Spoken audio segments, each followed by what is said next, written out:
अरे मोदी चाचा यार कुछ बढ़िया गाना गाया करो यार। तुम पता नहीं क्या गाते हो, ना हमारी समझ में आता है ना जनता के समझ में आता है। अरे योगी बेटा, कान वान में तेल वोल डालते हो कि नहीं? डाल लिया करो बेटा, सबके समझ में आता है, खाली तुम्हारे ही समझ में नहीं आता। अरे नहीं मोदी चाचा यार, कोनो गाना वाना ऐसा सुनाओ कि देख के पूरा मन एकदम मिजाज जाए, मतलब फलफला जाए मन। अरे गोर की पत्थर की रे मारे गुललवा जियाड़ा उड़ उड़ जाए। अच्छा लगा योगी बेटा, बताओ। अरे वाह मोदी चाचा, तुम्हारा गटई तो बहुत अच्छी है, बहुत अच्छा गाना गाओ। तो 2-4 रुपया होते तो फेंक के मारी तो हम मुँह टूट जात। अरे योगी बेटा, तुम चूतिया हो क्या? इतना अच्छा गाना सुना दिया हूँ, यही गाना अगर जंगल में सुनाता ना तो मोर नाचते।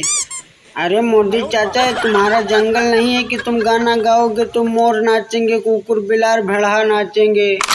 अरे योगी बेटा, हमको तो कह रहे हो अगर तुम कोई बढ़िया गाना सुना दो तो मान जाए, ऐसा गाना सुनाओ कि दिमाग हरियर हो जाए।